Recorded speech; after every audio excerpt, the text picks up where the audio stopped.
রসমালাইয়ের জন্মস্থান নিয়ে বেশ বিতর্ক আছে। ভারত ভাগের পরে বহু পূর্ব বাংলার মানুষ পশ্চিমবঙ্গে চলে আসেন। তাদের সাথে আসে তাদের রেসিপি এবং সেখান থেকেই রসমালাই ছড়িয়ে পড়ে গোটা ভারতে। রসমালাই ধীরে ধীরে শুধু বাঙালিদের নয়, গোটা ভারতের অন্যতম জনপ্রিয় ডেজার্ট হয়ে ওঠে। এখন দিল্লি, মুম্বাই, পাটনা, এমনকি হায়দ্রাবাদেও রসমালাই বেশ খ্যাত। এবার চলুন দেখে নিই ঘরে বসেই কিভাবে তৈরি করবেন রসমালাই। রসমালাই তৈরি করার জন্য একটি পাত্রে 2 লিটার দুধ নিয়ে নেব। দুধটা ফুটে উঠলে ওভেন বন্ধ করে তাতে 1 কাপ পরিমাণ জল মেশানো ভিনিগার দিয়ে আলতো হাতে ছানা কাটিয়ে নেব। এবার ছানার জল ভালোভাবে ঝরিয়ে নিতে হবে যাতে একটুও জল না থাকে। ছানাটাকে একটি বড় পাত্রে নিয়ে নেব। এবার ছানাটাকে ম্যাশ করে স্মুথ করে নিতে হবে। তার জন্য আমি হাতের এই অংশটা ইউজ করছি। তাতে কিন্তু ছানাটা খুব সহজেই স্মুথ হয়ে যাবে।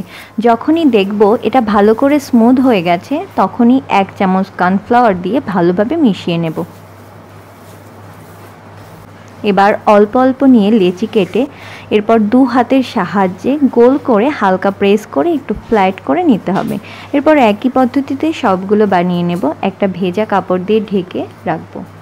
এবার একটি পাত্রে 1 কাপ চিনি ও 4 কাপ জল দিয়ে চিনির শিরা তৈরি করে নেব। এরপর একে একে ছানার বলগুলো দিয়ে আঁচ কমিয়ে চাপা ঢাকা দিয়ে 10 থেকে 12 মিনিট রান্না করে নেব। বলগুলো ফুলে আকারে দ্বিগুণ হয়ে গেলে ঠান্ডা হওয়ার জন্য একপাশে সরিয়ে রেখে দেব। তারপর আরেকটি পাত্রে 1 লিটার দুধ নেব ও অল্প আঁচে 20 থেকে 25 মিনিট ফুটিয়ে নেব। দুধ ঘন হয়ে এলে একে একে এলাচ গুঁড়ো, কেশর, পেস্তা ও আমন্ড দিয়ে নামিয়ে নেব। ছানার বলগুলো ঠান্ডা হয়ে গেলে 2 হাতের সাহায্যে চেপে অতিরিক্ত রস ঝরিয়ে নেব।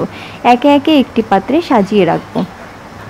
তারপর আগে থেকে তৈরি করা রাবড়ি উপর থেকে ঢেলে দেব এবং 2-3 ঘন্টা ফ্রিজে রেখে দেব ঠান্ডা হওয়ার জন্য।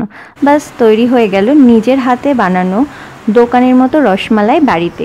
ভিডিওটি ভালো লাগলে লাইক, শেয়ার এবং সাবস্ক্রাইব করুন। আর কমেন্টে জানাতে ভুলবেন না আপনার প্রিয় রসমালাই প্রথম কোথায় খেয়েছিলেন।